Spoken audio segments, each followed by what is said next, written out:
How are going, gamers? In this video, we are going to talk about OLED. What is OLED? So, OLED is a technology that is a organic light emitting diode. So, we have regular LEDs, right? LEDs, as we know, they permit lights, you know, on a natural scale that makes things pretty insane. LCD, actually, is a special liquid crystal that produces images as it passes. So, if you're wondering, boys, OLED is quicker than LCD, because LCD, you have to then go through water, you have to go through another thing, and then you go back into the actual thing of it being seen onto the screen. Versus OLED, which is just a natural light that goes straight directly to the screen. But because of this, that there is a light that goes directly into it, there is then nothing that is stopping that light from then going straight away. So that's why we have things where we got trouble with, like, burning.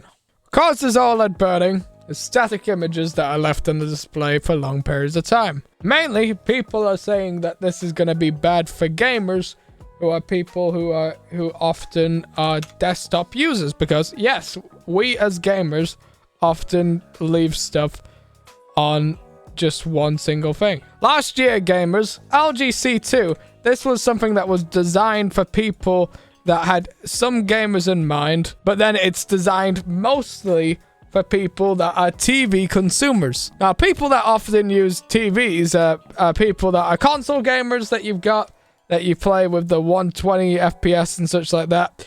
It has really good high dynamic range.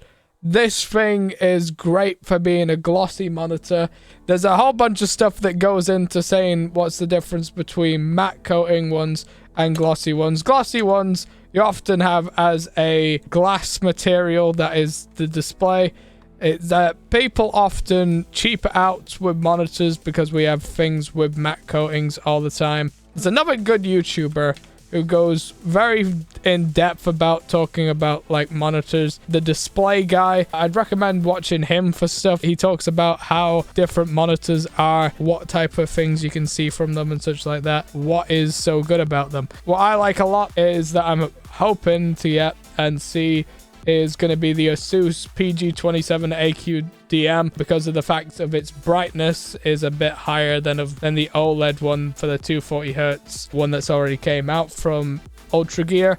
The one from Ultra Gear is good. It's got like all the things, but it's only got like 200 nits of PCI-free brightness. You can only get up to like 500 nits or just under 600 nits of brightness for the LG Ultra Gear. Whereas for the new Asus one, it's got 1000 nits brightness, so we should be looking at things like 1500 as like the maximum, is what I'm assuming anyway. There was also in competition with stuff the Asus OLED one that came out, which had 138 Hz. This is similar to LG's one that came out last year. A lot of companies were wanting to get these big monitors out here when they originally came out.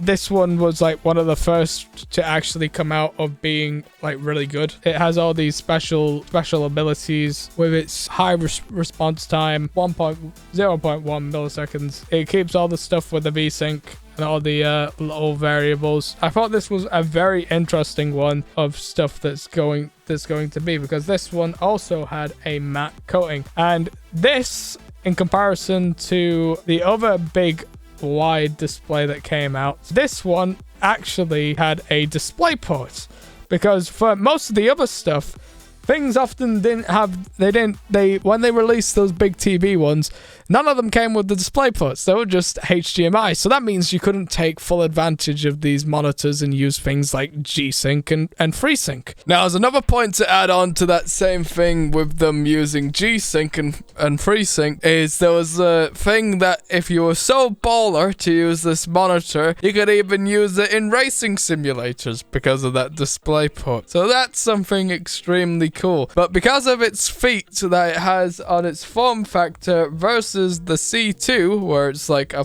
full flat base, the reason being why it's designed to have that DisplayPort capabilities. But it doesn't have the tilt and swivel adjustment as like everything else does. But it does have that good old movement of just being able to turn that screen up and around. Can't go wrong with that. Now, what's so good about FreeSync and G-Sync is it's that thing that's used in the back of your computer. So then if you're playing older titles or having any screen tearing on the screen, you can basically keep everything synced up and then not be able to have any bad effects that then go on and happen. Now, a reason being why we want to do this, because if you use a thing like NVIDIA Control Center, you can really go ahead and optimize these settings to the best preferences. So for us, for instance, because we're running a 3080 Ti, we still have everything on quality as far as textures, but for refresh rate with our monitor, I put this on the highest available of what it can handle. You know, that's what I would also recommend. Monitoring technology kept it on G-Sync as it should be. DSR stuff, this is all stuff that you can go in at yourself. Some of these scaling options work a bit better if you want to have things looking better as far as stuff, because you can put this up to its highest one, like right at 2.25 at DLA, like this, where it's like at the 4K looking quality, and then you can actually turn the ones down in here, whether this is the quality, and change this to a lower one, because it's being upscaled with the DSR. And then, you know, yeah. But, you know, the only trouble is with that is it also has quality of life stuff that then also goes down. So we also got virtual sync. That is the regular VSync, which also can cause screen tearing. So that's why we've turned this off. We've made sure our resolution is at the highest one that it can go, whilst just being able to use the most frame rate for the stuff. NVIDIA color settings, we've got everything set to full. And as G-Sync is here, we make sure that this is enabled whenever we're using stuff. And you know, yeah, if with a monitor with these standards, you get all the best of worlds. Now, gamers, there has been a couple of takes that have been making these type of new monitors that have been going on and happening. There is Samsung that's came out with the G8 and the G9 that are new ones that are going to be coming out, where the G9 has all the same specs as the Alienware monitor. PC Centric, who goes on and talks a lot about these type of stuff that goes on with the monitors. QD OLED. What's difference between QD OLED is QD OLED uses a thing that's called quantum dot technology. Quantum dot technology uses what is from the most greens and blue colors. So what OLED technology has on its own is all those nice blacks and all that formats and such like that. And then QD OLED, it lifts up those blacks when it's in those areas that are darker on the screen, that then gives it higher contrast, and then can be good for stuff like HDR mode. It's mainly been used with Samsung, such as why Samsung's like released it with because they paired up with Alienware, which is Dell. QD OLED adds more color range and gives some more brightness. Micro LED, that's a powerful one that is still going to be going in and happening later on with gamers and such like that. The one that we're looking forward to going to be this monitor. Got an inbuilt heatsink to protect itself against burning, but that only mitigates the problem, doesn't necessarily get rid of it altogether. Burning is a dangerous thing. This apparently is supposed to be coming out at the end of Q1, which is the time period of this month until March. So that's a good sign period. What's going on, gamers? ROG has gone and released themselves the brand new monitor. That is the PG27AQDM, all that, you know, all those big numbers. And it is on their official ROG website that is right here that you can go and see as far as things are. It is not purchasable as of yet. There is no price, but it is there nonetheless. It has all the functions and features, saying that it's got 240 hertz, has 1000 nits brightness, all the things that you need and want. It's got special RGB HDR lifespan. Tells you a little bit about its heatsink as well in like this little video with a link here. They actually released this video 2 weeks ago, they did, which was pretty interesting, you know, to say the most part. Uniform brightness is coming is with a monitor as well. You know, there's a nice little display widget center that is so far right now broken and doesn't work. VRR support, so consoles can be used, you know, variable refresh rate. Pretty good. The thing that's a little bit of a bummer is HDMI 2.0, which is a little bit unfortunate, a little bit of a letdown, but it doesn't necessarily matter to me too much because it still is 1440p and we can still get all those special like things with it. And plus, I would sacrifice any day better brightness for like not having that HDMI 2.1 like port. A lot of retailers, right, gamers? So with Acer's not splurging out with the HDMI 2.1. That's also HDMI 2.0, and that was confirmed during like launch of the things. A little bit unfortunate that we've not gone and heard about it as of until this point right now, but it doesn't matter to me too much. As far as tech specs right here, it has 450 brightness right here, whereas on LG's one, it showed up to 200 on its own. This also has, from the official stuff that was on Reddit over here, there was an official Asus guy that went and commented on here, went and said saying that Asus's monitor had got up to 859 nits of peak brightness, whereas LG's monitor that was tested had only 553 nits of peak brightness, which is very like shocking to know in comparison with one over another. But it is how it is. Things happen like that, you know. So as far as if you're the guy who's wanting like best brightness and like no compromise, you're the guy who wants to go for something like the Asus one and such like that. I watched another video beforehand talking about a review about the monitor. So like there's 2 videos that are out now as of right now on the 14th. This guy showed a nice bit of like HDR footage. Very good video. A few couple of people also talking about different stuff that's like now suggested that's going to be coming out. So some people have gone and picked up the monitor. So there's been people who've gotten it in Germany, people who've gotten it in China, and somebody else and the people that have gotten it in Micro Center in the US. Yeah, as far as a person with me being in the UK, not gonna be getting this. It's not gonna be able to, we're gonna be getting this eventually, but it's not out in our own region in Europe because PC companies are harder to come by in the UK versus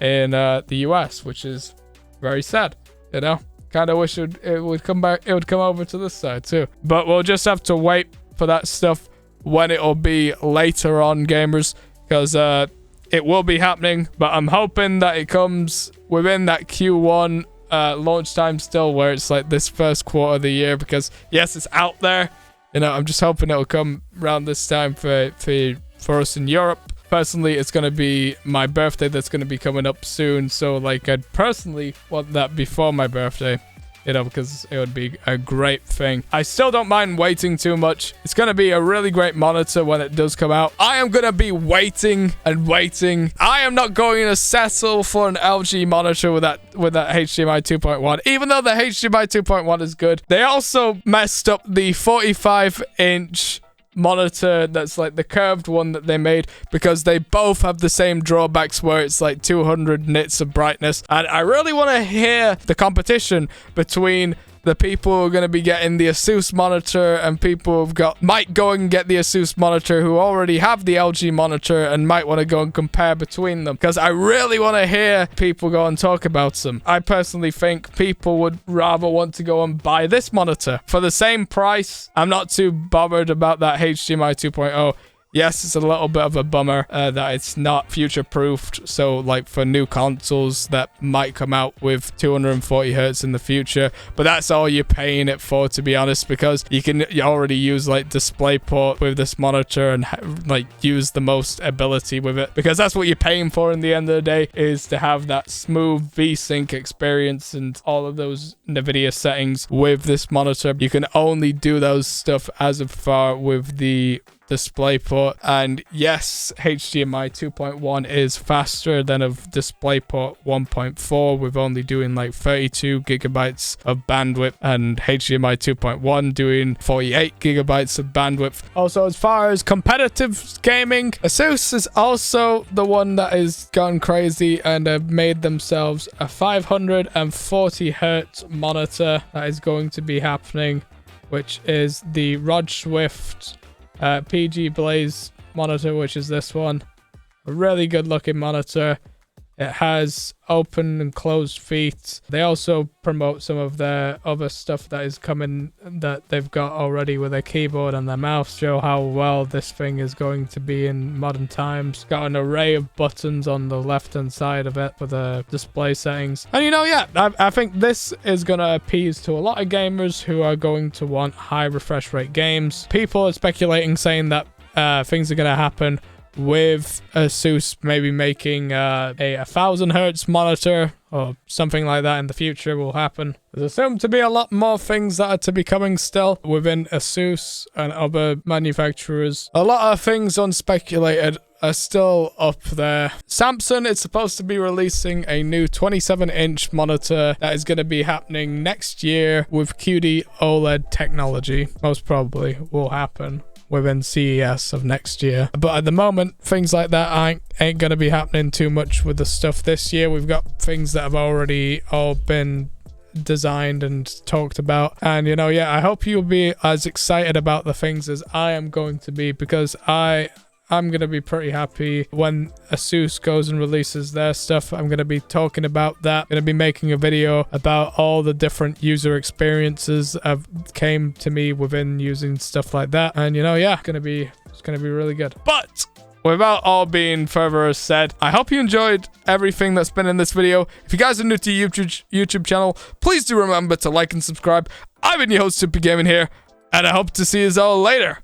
Goodbye. See you, chat.